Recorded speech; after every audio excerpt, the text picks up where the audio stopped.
Assalamualaikum warahmatullahi wabarakatuh. It's time to study penelitian pendidikan fisika. Kali ini kita akan mempelajari tentang kuasi eksperimen, metode rancangan, dan analisis statistiknya. Yang kita pelajari ada 4. Yang pertama pendahuluan, yang kedua metodenya, yang ketiga rancangan atau desain, yang keempat analisis statistik. Yang pertama pendahuluan. Dalam studi lapangan, seringkali pemilihan sampel secara acak tidak mungkin dilakukan. Sampel secara acak ini kita mengundi nama-nama siswa dalam kelas 10 misalkan. Nah, nama-nama siswa yang keluar itu kita gunakan sebagai sampel. Nah, itu tidak mungkin dilakukan. Campbell dan Stanley menyebut eksperimen yang pengambilan sampelnya tidak dilakukan secara acak sebagai kuasi eksperimen atau eksperimen semu. Jika dirancang secara hati-hati, kuasi eksperimen ini akan menghasilkan pengetahuan yang bermanfaat. Yang kedua adalah metodenya. Kuasi eksperimen, penetapan kelompok sudah terjadi. Peneliti tidak memiliki kontrol untuk menentukan anggota kelompok. Jadi misalkan ada kelas 10-1 sampai kelas 10-10 dan kita melakukan pengundian, keluar kelas 10-1 dan kelas 10-5.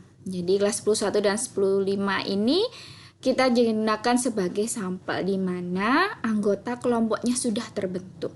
Sudah ada nama-nama siswa di kelas 10-1 dan 10-5 dan semua anggota kelompok itu kita gunakan sebagai sampel.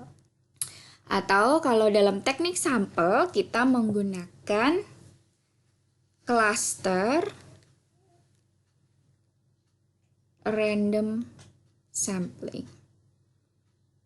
Jadi kita mengundi dan semua anggota atau semua siswa di dalam kelas ini adalah sebagai anggota dari sampel itu. Nah, peneliti ini tidak memiliki kontrol untuk menentukan anggota kelompok. Kelemahan utama kuasi eksperimen dibandingkan eksperimen sejati adalah kemampuan yang lebih rendah dalam memahami penyebab perbedaan yang teramati pada variabel terikat. Variabel terikat ini adalah variabel yang akan diukur dalam suatu penelitian. Keunggulan kuasi eksperimen adalah memperkenankan eksplorasi terhadap topik-topik yang tidak dapat diselidiki karena alasan etika, moral, dan praktek. Jadi kita bisa melakukan kuasi eksperimen dengan topik-topik apapun dalam kuasi eksperimen. Rancangan kuasi eksperimen memperkenankan pemilihan acak, misalnya memilih 50 dari 500 pria untuk menjadi kelompok A. Tetapi kita tidak dapat memilih perlakuan secara acak kepada kelompok. Perlakuan ini adalah treatment ya yang akan kita gunakan dalam suatu eksperimen. Jadi tidak acak secara individu, tapi kita acaknya kelompok atau klaster. Itu adalah kuasi eksperimen. Yang ketiga rancangan atau desain. Sebelum itu kita tentang ancaman validitas. Jadi sebelum ke rancangan atau desain kita harus tahu dulu tentang ancaman validitas. Jadi ada validitas internal dan ada validitas eksternal. Dalam validitas internal ini, validitas yang bermaksud agar hasil penelitian yang diperoleh dapat mencerminkan hasil perlakuan.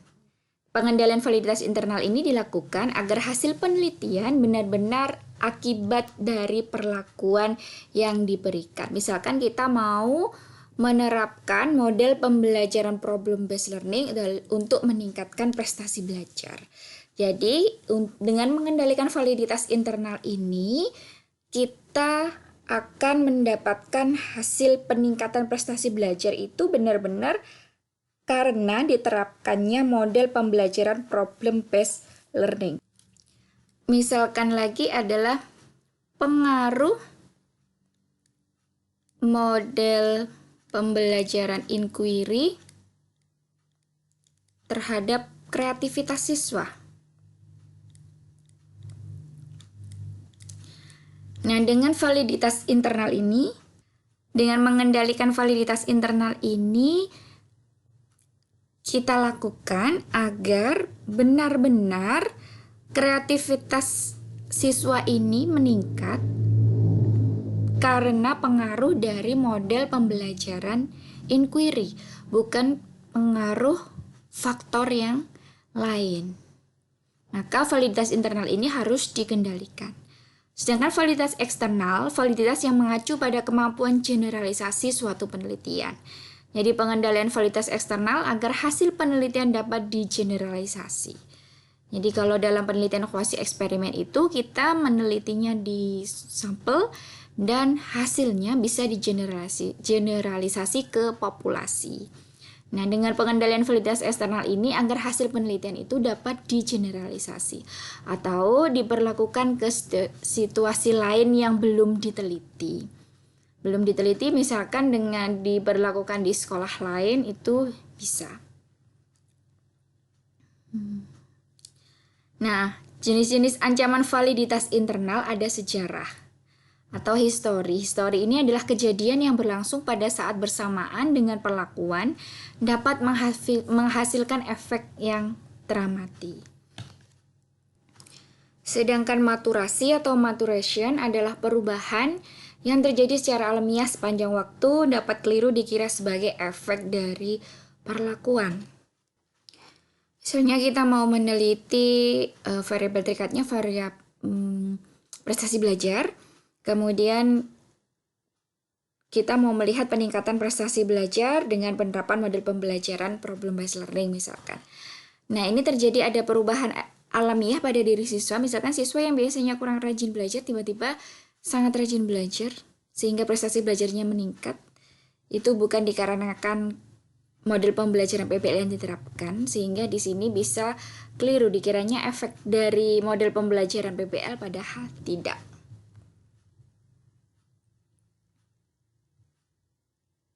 Seleksi atau selection, perbedaan sistematik ciri subjek penelitian di antara kelompok eksperimen dan kontrol yang dapat juga menghasilkan efek yang teramati. Jadi misalkan kita mau melakukan penelitian kuasi eksperimen kelas 10-1, ini adalah sebagai kelas eksperimen.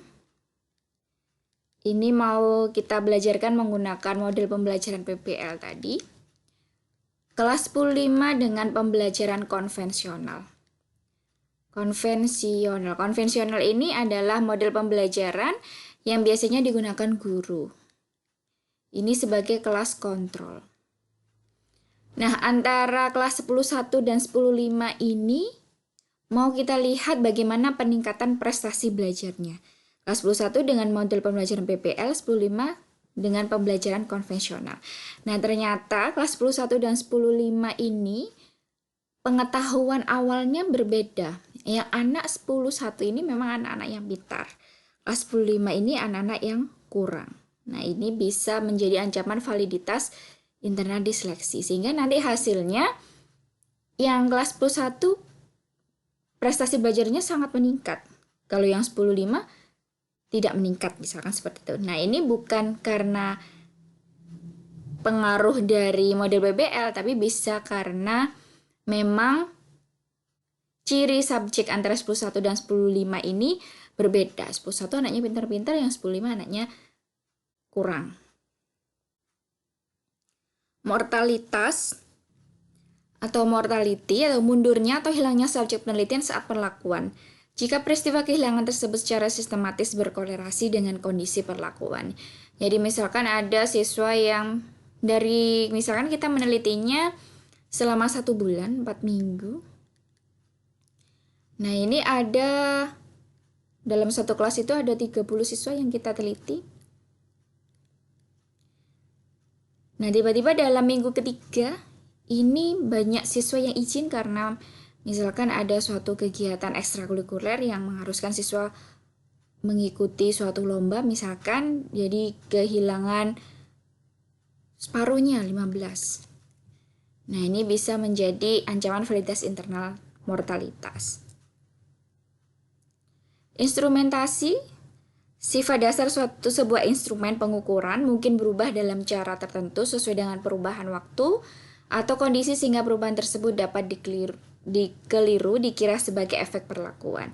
Jadi kalau dalam instrumen kita mau mengumpulkan data itu kan menggunakan instrumen, bisa dalam bentuk tes ataupun non-tes. Tes itu bisa tes pilihan ganda, tes uraian, non-tes itu bisa dengan wawancara, observasi.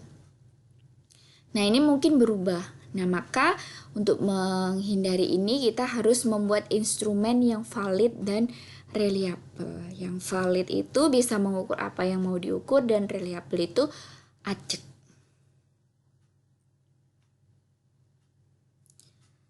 Yang F adalah pengujian atau testing. Paparan sebuah tes dapat mengubah skor pada paparan tes selanjutnya.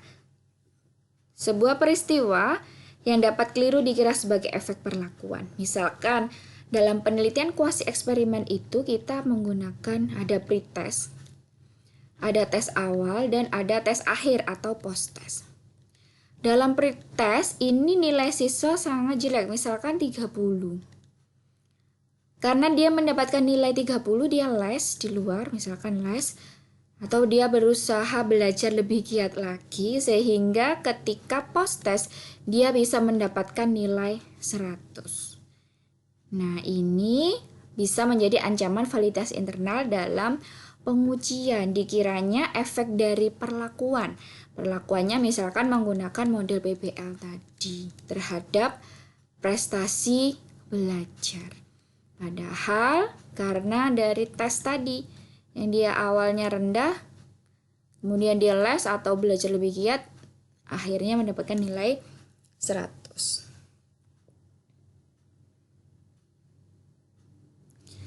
Sedangkan untuk ancaman validitas eksternal ada interaksi, seleksi, dan perlakuan.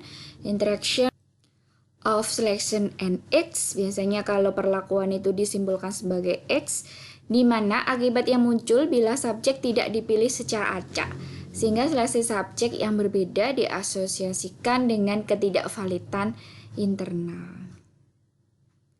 Jadi subjek itu harus dipilih secara acak, tapi untuk kuasi eksperimen kita menggunakan acaknya kelompok, bukan acak per individu.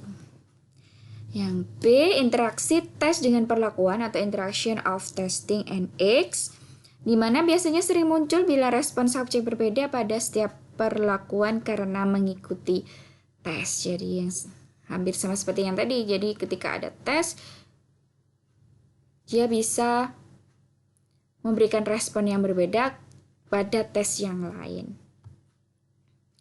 Nah, jadi eksperimental, penelitian eksperimen dan kuasi eksperimen desain atau rancangan dalam buku Gould.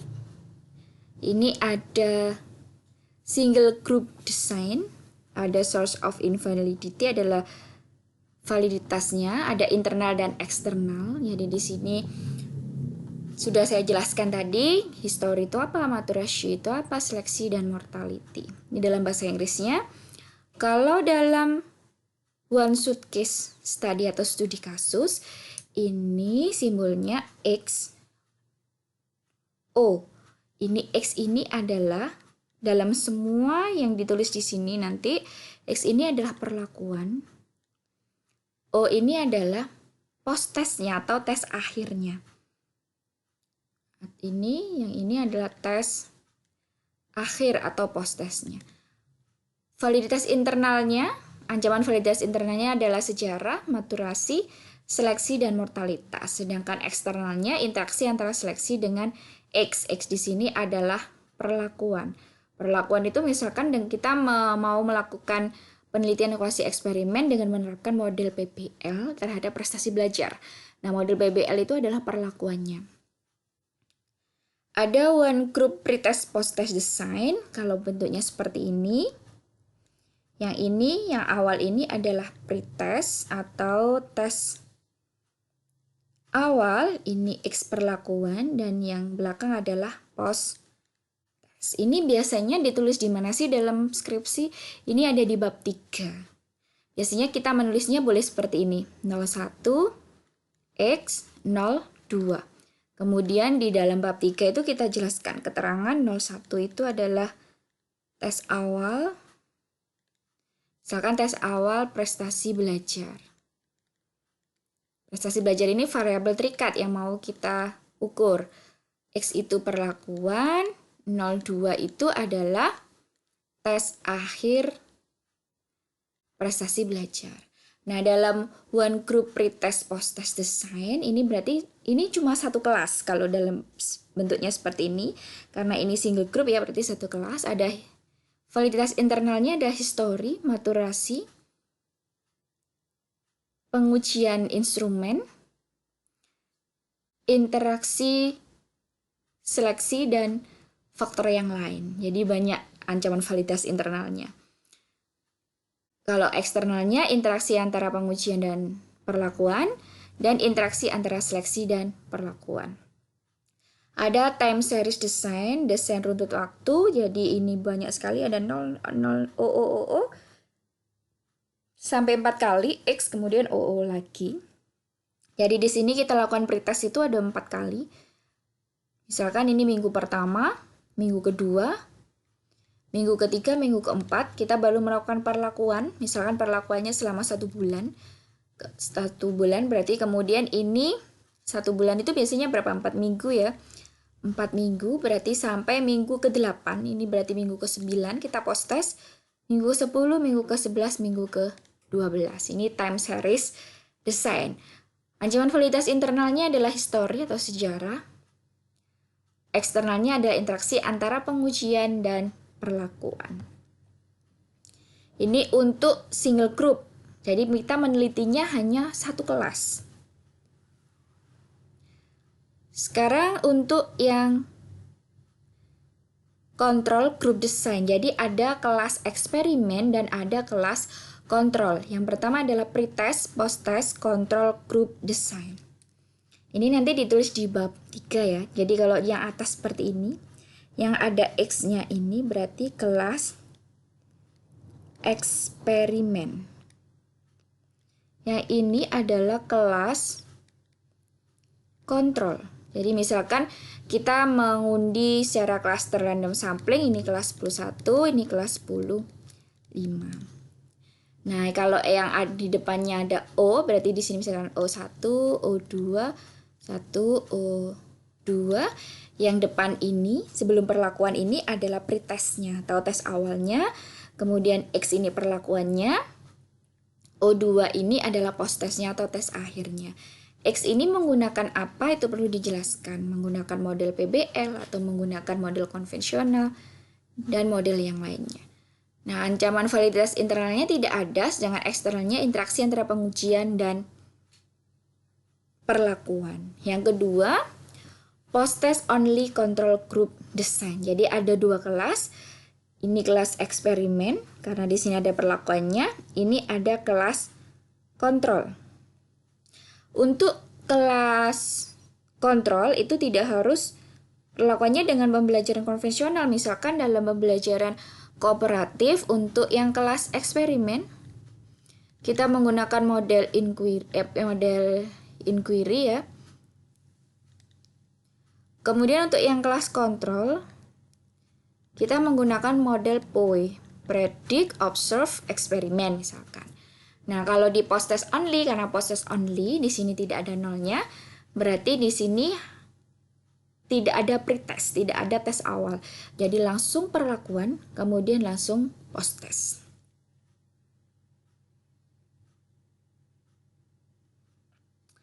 Nah, sedangkan untuk yang ketiga dalam control group design adalah Solomon for group design. Di sini kalau kita lihat ada berapa kelas? Ada 4 kelas.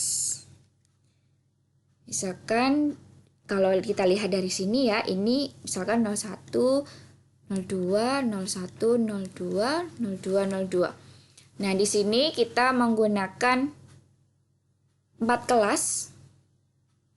Yang ini ada pretestnya, kemudian kita beri perlakuan post-test. Ini berarti kelas eksperimen karena di sini ada perlakuannya. Ini juga kelas eksperimen. Ini kelas kontrol. Nah, ini juga kelas kontrol. Nah, kalau yang kelas ketiga ini langsung perlakuan dan kemudian post test. Kalau yang kelas yang keempat tidak ada perlakuan atau perlakuannya dengan model pembelajaran yang bukan kita teliti, kemudian post test. Misalnya di kelas eksperimen tadi dengan pembelajaran inquiry tadi. Nah, sedangkan di kelas kontrolnya menggunakan POE, predict, observe, dan eksperimen. Ada 4 kelas. Ini ancaman validitas internal dan eksternalnya tidak ada.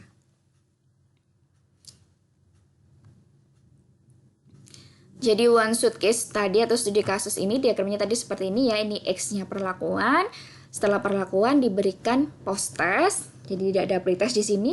Rancangan ini disebut juga sebagai rancangan satu kelompok dengan sekali pengukuran pasca perlakuan. Ini biasanya disebut juga dengan penelitian pra-eksperimental. Ada one group pretest post test design atau rancangan satu kelompok pretest post test. Jadi di sini ada pretest, kemudian ada perlakuan, ada post test. Pengukuran pra-perlakuan memberikan informasi. Pra-perlakuan itu berarti pretest ya. Memberikan informasi mengenai apa yang mungkin terjadi pada subjek seandainya perlakuan tidak ada. Namun perbedaan antara pretest dengan post test kemungkinan disebabkan oleh pengaruh faktor selain perlakuan. Faktor selain perlakuan tadi ada hubungannya dengan ancaman validitas internal dan ancaman validitas eksternal. Ini jadi hanya satu kelas. Nah, kegunaan lain dari pretest ini kita bisa melihat kemampuan awal siswa. Dengan mengetahui kemampuan awal siswa, kita bisa membentuk kelompoknya secara heterogen berdasarkan kemampuannya. Itu bisa dimanfaatkan seperti itu. Dan kita juga bisa melihat sejauh mana kemampuan awal siswa sehingga kita bisa mendesain pembelajaran sesuai dengan kemampuan awalnya. Ada time series design. Desain ini tidak memiliki kelompok kontrol satu kelas ya. Dilakukan beberapa pretest dan post test pada periode waktu yang berbeda. Misal minggu 1 sampai minggu 4 itu pretest 1 sampai 4, minggu kelima dilakukan intervensi. Jadi bahasa X ini bisa perlakuan atau intervensi. Tapi intervensi tidak mungkin 1 minggu, setidaknya 1 bulan ya. Kemudian minggu ke-6 post test 1 sampai minggu ke-9 adalah post test 4. Sehingga validitasnya lebih tinggi dan pengaruh faktor luar dapat dikurangi. Jadi kalau dalam penelitian time series ini kita hanya dapat satu kelas tapi waktunya lama. Jadi kita bisa melakukan pretest dan post test beberapa kali. Sedangkan untuk pretest post test control group design atau rancangan biasanya disebut juga sebagai rancangan kelompok kontrol non-ekivalen ini paling umum digunakan dalam kuasi eksperimen. Jadi ada kelas eksperimen yang atas, yang bawah adalah kelas kontrolnya. Ini ada pretest, post-test, pretest, dan post-test. X ini adalah intervensi atau perlakuan. Hasil pengukuran pada kelompok yang mendapat perlakuan dibandingkan dengan hasil pengukuran pada kelompok kontrol. Jadi nanti hasil misalkan variabel terikatnya prestasi belajar, nah prestasi belajarnya itu dibandingkan. Ada post-test only control group design atau rancangan perbandingan kelompok statik. Rancangan ini dipilih karena tidak ada waktu untuk melakukan pretest. Atau pretestnya terlalu mahal atau sampel tidak tersedia sebelum perlakuan dimulai. Jadi ini langsung perlakuan kemudian post-test. Ini kelas eksperimen, kelas kontrol. Rancangan ini tidak dapat menentukan sejauh mana atau seberapa besar perubahan terjadi karena di awal tidak dilakukan pretest untuk gambaran awal dari kedua kelompok. Jadi kita tidak bisa melihat suatu peningkatan dari pre dan ke post. Kita hanya membandingkan nilai post testnya saja. Untuk yang Solomon, rancangan 4 kelompok Solomon, rancangan ini digunakan untuk mencapai 3 tujuan. Yang pertama, menilai dampak perlakuan eksperimen relatif terhadap perlakuan kontrol. Yang kedua, menentukan keberadaan dari kepekaan pretest. Dan yang ketiga, menilai interaksi antara kondisi pretest dan perlakuan.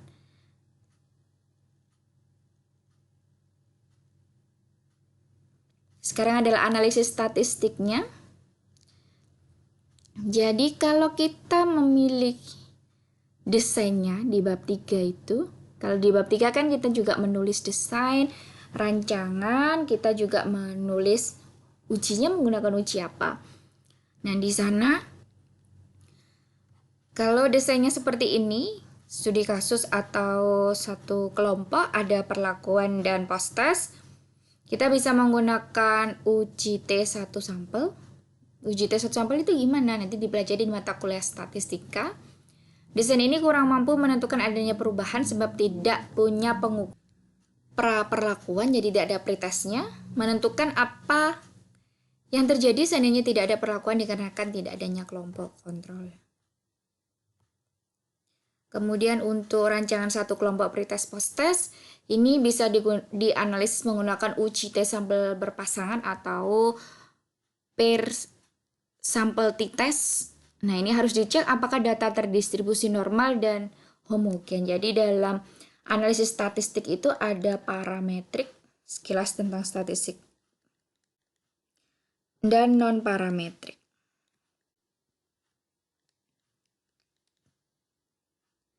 Non-parametrik dan parametrik. Nah, untuk uji T ini termasuk dalam parametrik. Ada ketentuan kita menggunakan statistik parametrik itu ada syaratnya, yaitu data harus terdistribusi normal dan homogen. Jika salah satu tidak terpenuhi, maka kita harus menggunakan statistik non-parametrik. Nah, untuk kelas seperti ini, pre dan post test, kita menganalisisnya menggunakan uji T sampel berpasangan atau pair sampel t-test. Tapi sebelum menguji menggunakan uji T, kita harus melihat data itu normal dan homogen. Kalau salah satu tidak terpenuhi, misalkan normal tapi tidak homogen, kita menggunakan non-parametrik. Nah, untuk time series design, rancangan ini alternatif ketika peneliti hanya mempunyai akses kepada satu subjek atau satu kelas, namun memiliki keleluasaan waktu dalam mempelajari selama periode waktu tertentu. Kita menggunakan statistik time series dapat digunakan untuk menentukan tingkat dependensi serial pada data. Jadi datanya akan berseri, ada pretest 1, pretest 4, ada posttest 1, posttest 4. Sekaligus menghadirkan dampak dari perlakuan. Perlakuan tadi X tadi atau intervensi. Namun dibutuhkan banyak titik data yang untuk mendapatkan hasil yang dapat diinterpretasi. Jadi nanti ada materi khusus membahas tentang bagaimana kita menginterpretasi data.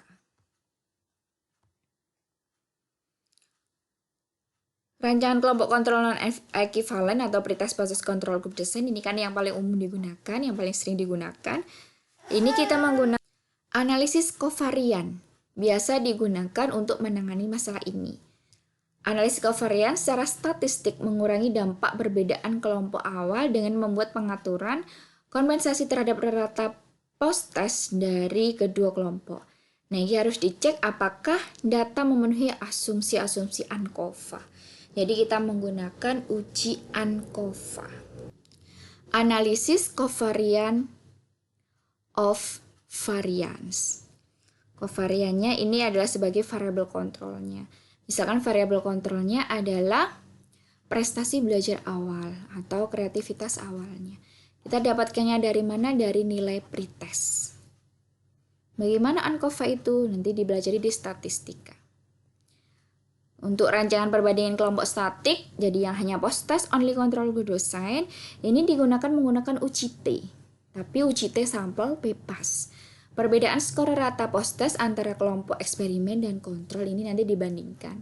Jika skor-skor itu menyimpang dari distribusi normal, maka digunakan uji non-parametrik. Jadi tadi yang sudah saya katakan, kalau uji T itu termasuk dalam parametrik. Kalau salah satu syaratnya tidak terpenuhi, data itu harus normal dan homogen. Salah satu tidak terpenuhi, maka menggunakan non-parametrik seperti Mann-Whitney U atau U-Mann-Whitney. Jadi ada uji T sampel bebas yang berpasangan. Kalau yang seperti ini tadi, yang satu kelas, kita bandingkan ini pre-test dan post-test.